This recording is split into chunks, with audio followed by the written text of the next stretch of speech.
Je suis très embêté et ça va être très dur de faire une critique de ce film parce que je considère que ça sert à rien de critiquer ce film. Ça sert à rien d'en faire une critique parce que c'est un film à débat. 120 battements par minute est un film qui se déroule pendant les années 90 et qui suit l'organisation ACT UP Paris, qui est une organisation qui cherchait à rendre public le danger et la présence du sida et qui poussait les équipes pharmaceutiques à trouver une solution pour guérir surtout les petites minorités mais qui étaient très touchées par le problème, les clodos, les prostituées et les homosexuels. Et donc, comme je l'ai dit, c'est un film à débat. Est-ce que je pense que vous devriez aller voir ce film?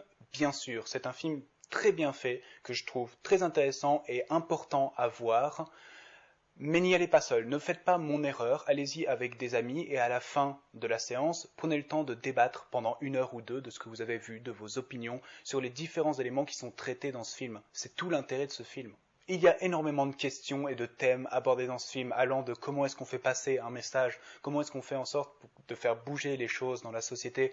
Est-ce qu'il faut utiliser un affrontement violent ou est-ce qu'il faut mieux être diplomatique? Est-ce qu'il vaut mieux mélanger parfois les deux? Comment peut être réceptionné ce message par la manière dont vous le vendez? Si vous le vendez par exemple par la violence et par la provocation, est-ce qu'il n'est pas possible que les gens vont vous considérez comme quelqu'un d'excentrique, qui n'a pas grand-chose d'intelligent et d'intéressant à dire, et donc complètement ignorer votre message? Mais en même temps, si vous utilisez trop de diplomatie et que vous êtes trop gentil, est-ce que ça va pas se retourner sur vous? Est-ce qu'on va pas vous marcher sur la tête? Quel est le juste milieu à atteindre? Et même si vous arrivez à faire passer votre message, est-ce qu'on va pas vous ignorer ou se moquer de vous, dépendant de qui vous êtes, de ce que vous êtes, d'où vous venez, quelle est votre catégorie, votre étiquette? Comment s'organise? Comment fonctionne un tel groupe? Comment est-ce qu'on donne la parole à des gens, à une société qui a peut-être moins la possibilité de s'exprimer? Comment gérer le fait qu'il y ait des désaccords dans ce groupe, qu'il y ait des gens qui veulent être plus violents, des gens qui veulent être plus diplomatiques? Comment est-ce qu'on trouve un juste milieu? Comment est-ce qu'on s'entend? Qui a la bonne solution? Qui a la bonne méthode? Qui est juste? Est-ce qu'il y a seulement quelqu'un qui est juste?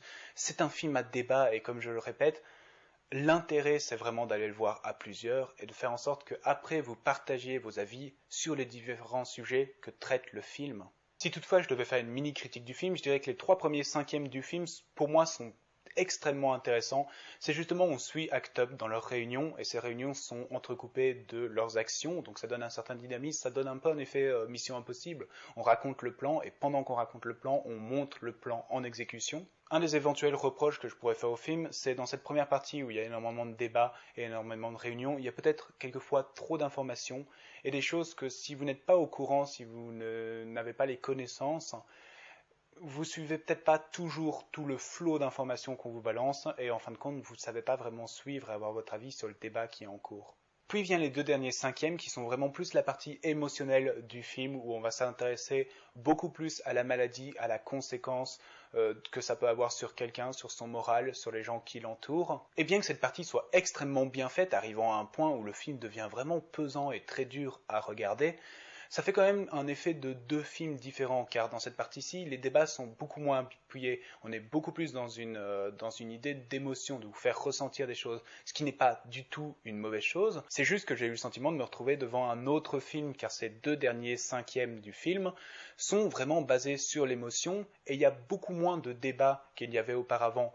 Oui, tout ce qui est traité dans cette partie-ci a été introduit auparavant, comme par exemple la formation du couple, qu'on va beaucoup plus suivre dans cette histoire-ci. Mais là où au début du film, ce couple homosexuel justement sert à dénigrer et à se moquer de certains textes et certains propos dégueulasses sur la société homosexuelle, dans le deuxième, c'est beaucoup plus axé sur les émotions qui peuvent nous faire ressentir, ce qui, je répète, n'est pas du tout une mauvaise chose et est extrêmement bien fait dans le film. Vers la fin du film, il y a certaines réactions que je trouve étranges. Je comprends que ce soit une fatalité, que ce soit une chose à laquelle on s'est petit à petit préparé et où l'espoir a commencé à chuter, mais il y a des gens qui réagissent de façon vraiment trop je m'en fous, là où je m'attendais à quelque chose d'un peu plus émotif, et je comprends que le film lance son message de même si on perd un soldat, il faut continuer à faire la guerre pour améliorer la situation, mais quand même il y avait un sentiment de on s'en fout un peu. Mais je vous invite à oublier tous les petits problèmes que j'ai envers le film parce que vraiment, je considère que c'est un incontournable. Il faut impérativement voir ce film. C'est vraiment impossible que vous ne ressentiez rien face à ce film, que ce soit de l'énervement face à la stoïcité du système ou alors même des manifestations quand ils sont trop violents, que vous trouvez ça stupide, que ce soit émotionnellement, que ce soit la tristesse de ce qui se passe vers la fin, vers tout le long du film, que ce soit de la joie pour certaines blagues qu'il y a tout au long du film. C'est un film qui est vraiment compacté avec énormément d'émotions et elle touche tous super justes. Maintenant, je vous préviens que c'est un film qui est assez dur à voir, qui est très sérieux et qui traite son sujet avec le plus grand respect. Et il n'est pas du tout impossible qu'à la fin du film, il y ait un silence extrêmement pesant dans votre salle. Et c'est normal, c'est un film qui est choquant, c'est un film qu'il faut voir. Ne faites juste pas la même erreur que moi, allez le voir avec des gens et parlez de ce film. Il faut en débattre. Évitez d'être comme moi et d'en débattre tout seul comme un con devant une caméra. Je ne vais même pas donner de code pour ce film parce que je considère vraiment que c'est pas un film à critiquer, c'est un film à débattre.